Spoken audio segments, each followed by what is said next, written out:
સામાજિક વિજ્ઞાન ધોરણ 8 પાઠ 8 સ્વતંત્રતા પછીનું ભારત સંપૂર્ણ સ્વાધ્યાય જવાબ સાથી પ્રશ્ન 1 યોગ્ય શબ્દ વડે ખાલી જગ્યા પૂરો હિંદના વિભાજન માટે બ્રિટિશ પાર્લામેન્ટે ખાલી જગ્યા ધારો પસાર કર્યો હતો જવાબ હિંદ સ્વતંત્ર થઈ 2 ગુજરાતના પ્રથમ મુખ્યમંત્રી ખાલી જગ્યા હતા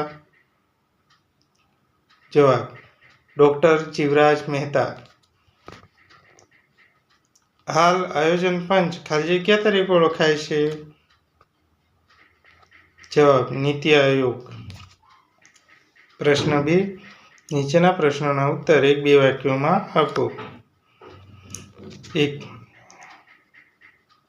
ભારત દેશ ક્યારે સ્વતંત્ર થયો જવાબ ભારત દેશ 15 ઓગસ્ટ 1947ના રોજ સ્વતંત્ર થયો 2 રાજ્ય પુનઃરચના પંચના અધ્યક્ષ કોણ હતા જવાબ રાજ્ય પુનઃરચના પંચના અધ્યક્ષ સર્વોચ્ચ અદાલતના પૂર્વ ન્યાયમૂર્તિ ડોક્ટર ફજલ અલી હતા વિદ્યાર્થી મિત્રો વિડીયો પસંદ આવે તો વિડીયોને લાઈક કરો 3 ગુજરાત રાજ્યની સ્થાપના ક્યારે કરવામાં આવી હતી જવાબ ગુજરાત રાજ્યની સ્થાપના 1 મે 1960ના રોજ કરવામાં આવી પ્રશ્ન 3 નીચેના પ્રશ્નોનો ઉત્તર ટૂંકમાં આપો 1 સ્વતંત્ર ભારતની સામે કયા કયા પડકારો હતા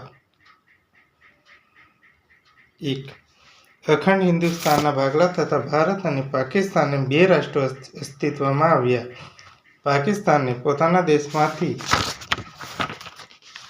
બિન મુસ્લિમોને હાંકી કાઢવાની નીતિ અપનાવવામાં લગભગ 80 લાખ શરણાર્થીઓને પાકિસ્તાનથી ભારત આવ્યા હતા એ શરણાર્થીઓને ભારતમાં સમાવવા અને તેમને રોજગારી આપવી 2 આઝાદી મળી તે સમયે ભારતમાં નાના મોટા 562 જેટલા દેશી રાજ્યો હતા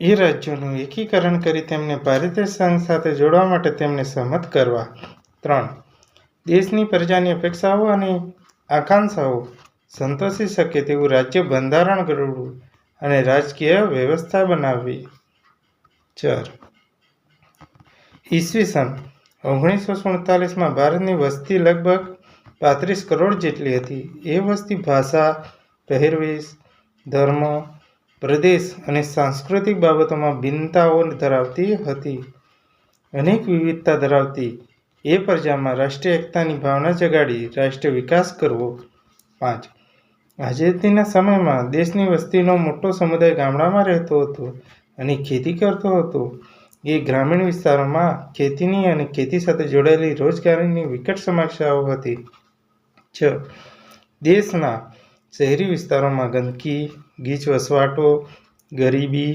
શિક્ષણ અને આરોગ્યલક્ષી સવલતોનો અભાવ વગેરે સમસ્યાઓ હતી વિડીયો પસંદ આવે તો વિડીયોને લાઈક કરો અને ચેનલને સબસ્ક્રાઈબ કરો 2 જૂનાગઢનું ભારત સંઘ સાથે જોડાણ ક્યારે કરવામાં આવ્યું અથવા જૂનાગઢ રાજ્યનું ભારતીય સંઘમાં કેવી રીતે વિલીનીકરણ કરવામાં આવ્યું ઉત્તર જૂનાગઢના નવાબે પોતાનું રાજ્યનું પાકિસ્તાન સાથે જોડાણ કર્યું પાકિસ્તાને તેને મંજૂર કર્યું તેના વિરોધમાં મુંબઈમાં જૂનાગઢના નાગરિકોએ જૂનાગઢને ભારતીય સંઘમાં જોડવા માટે આરજી હુકુમતની સ્થાપના કરી સૌરાષ્ટ્રના લગભગ બધા જ રાજ્યોએ અને લોકોએ નવાબના પાકિસ્તાન સામે જોડાણનો ભારે વિરોધ કર્યો જૂનાગઢના નવાબે રાજ્યની પ્રજાને ત્રાસ આપવા માંડ્યો સરદાર પટેલે જૂનાગઢના નવાબ સાહેબે પગલાં લેવાનું નક્કી કર્યું ભારતના સૈન્ય જૂનાગઢને ચોથ તરફથી ઘેરી લીધું આખરે નવાબ પોતાની સલામતી માટે પાકિસ્તાન ભાગી ગયો ભારત સરકારે જૂનાગઢનો કબજો લીધો એ પછી લોકમત લેવાતા લોકોએ પ્રચંડ બહુમતીથી જૂનાગઢને સંપૂર્ણપણે ભારત સંઘ સાથેના જોડાણનું સમર્થન આપ્યું આમ સરદાર પટેલની કુનેહ અને જૂનાગઢના નાગરિકોની પ્રબળ ઈચ્છાશક્તિ વડે જૂનાગઢનું ભારતીય સંઘ સાથે જોડાણ અને વિલીનીકરણ કરવામાં આવ્યું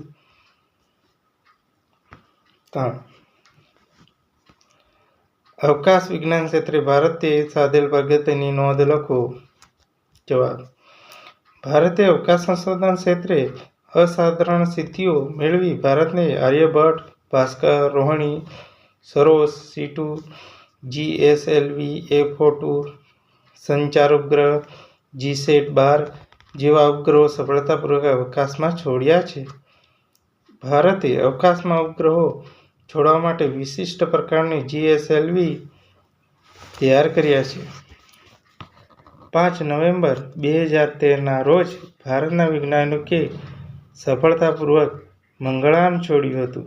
આમ, ભારતે છોડેલા ઉપગ્રહો, મંગળ ગ્રહ પર પહોંચવા માટેનું મંગળ અભિયાન તેમજ ઉપગ્રહો છોડવામાં સાધેલ સંપૂર્ણ સ્વાવલંબન વગેરે ભારતની વિશિષ્ટ અને નોંધપાત્ર સિદ્ધિઓ રહી છે. પ્રશ્ન 4. નીચેના પ્રશ્નોનો ઉત્તર સવિસ્તર આપો. દેશી રાજ્યોના એકીકરણ અને વિલીનીકરણ વિશે માહિતી આપો. સ્વરાજ્ય મળ્યું ત્યારે ભારતમાં નાના મોટા મળીને 562 જેટલા દેશી રાજ્યો હતા. કાશ્મીર, હૈદરાબાદ અને મૈસૂર મોટા રાજ્યો હતા. બધા દેશી રાજ્યોમાં રાજાઓ અને નવાબોને ભારત સંઘમાં જોડાવા માટે સમજાવવા એક ખૂબ મોટું અને ભગીરથ કાર્ય હતું. આઝાદી પ્રાપ્ત થતાં સૌપ્રથમ ભાવનગરના મહારાજા કૃષ્ણકુમારસિંહે ભાવનગરમાં જવાબદાર સરકારનો શુભારંભ કર્યો. સરદાર પટેલના પ્રયત્નોથી સંયુક્ત સૌરાષ્ટ્ર રાજ્યની રચના થતાં ભાવનગર રાજ્ય 15 ફેબ્રુઆરી 1948માં તેમાં વિલીન થયું ગયું. સૌરાષ્ટ્ર રાજ્યની રચનાની એ ઘટનાને જવાહરલાલ નહેરુએ સમકાલીન ઇતિહાસનું સૌથી વિશેષ નોંધપાત્ર એકીકરણ ગણાવ્યું. સ્વતંત્રતા મેળવ્યા પછી તત્કાલીન નાયબ વડાપ્રધાન અને ગૃહપ્રધાન વલ્લભભાઈ પટેલે દેશી રાજ્યોના રાજાઓને અપીલ કરી કે તેમના શાસન હેઠળની પ્રજા અને ભારત સંઘના હિતમાં તેઓ પોતાના રાજ્યોનો સ્વેચ્છાએ ત્યાગ કરે અને એક મજબૂત, અખંડ અને સમૃદ્ધ ભારતનો પાયો નાખવામાં પોતાની સંમતિ આપે. સરદાર પટેલે તેમના સચિવ V.P. મેનનની મદદથી દેશી રાજ્યો માટે એક જોડાણખત અને જેસેથી કરારનો મુસદ્દો તૈયાર કર્યો. સરદાર પટેલે વ્યવહારુ બુદ્ધિથી લગભગ બધા દેશી રાજ્યોની ભારત સંઘમાં વિલીનીકરણની પ્રક્રિયા શરૂ કરી.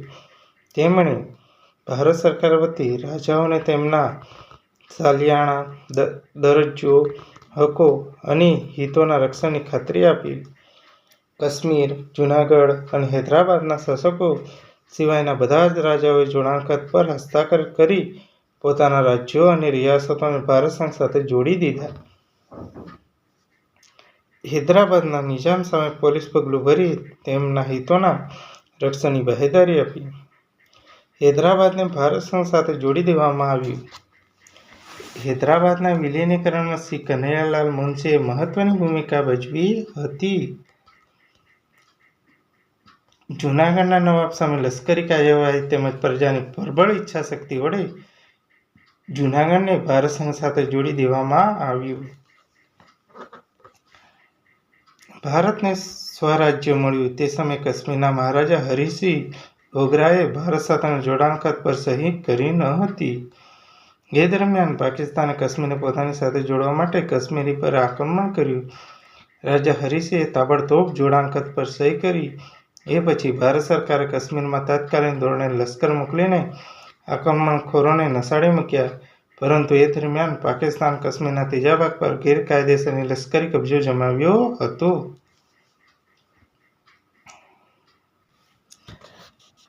પંચવર્ષીય યોજનાઓની થયેલ આર્થિક વિકાસ વિશે માહિતી આપો.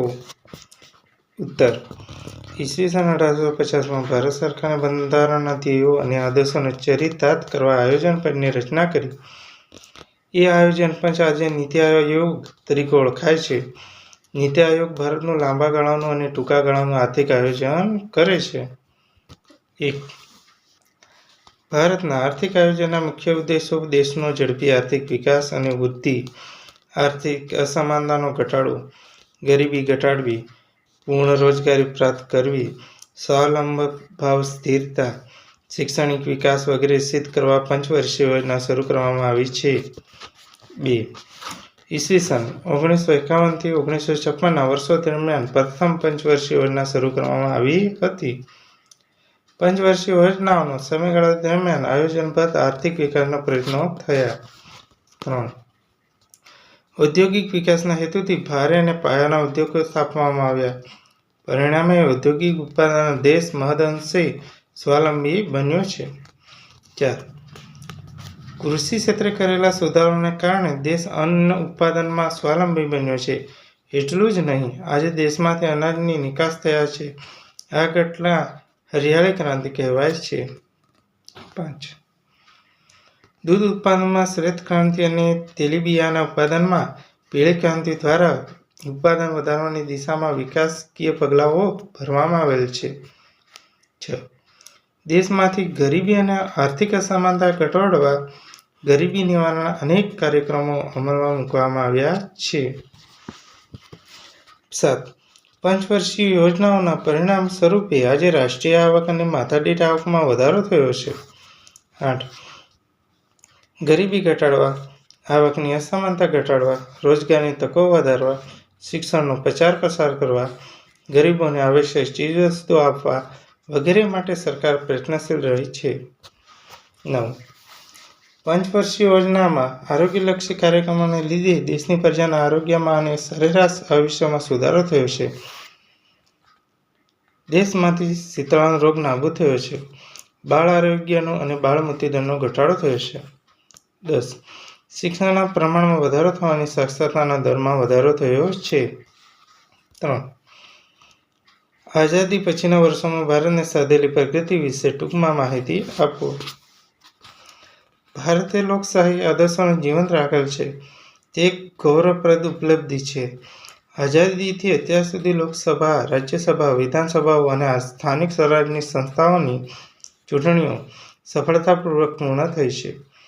દેશના નાગરિકોને પુખ્ત વયે મતાધિકાર આપવામાં આવ્યો છે. ભારતમાં મૂળભૂત અધિકારોનું યથાર્થ પાલન થાય છે. ભારતમાં પ્રેસ સ્વાતંત્ર્ય છે.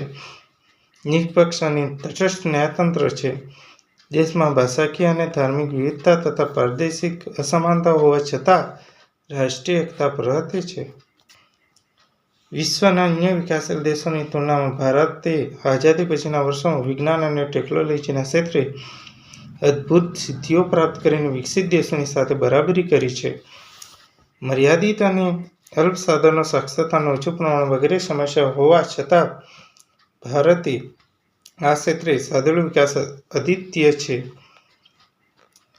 પરમાણુ વિજ્ઞાન અને ટેકનોલોજીના શાંતિમય ઉપયોગ અને તેમના દ્વારા વિકાસની પ્રક્રિયામાં ભારતે નોંધપાત્ર પ્રગતિ સાધી છે.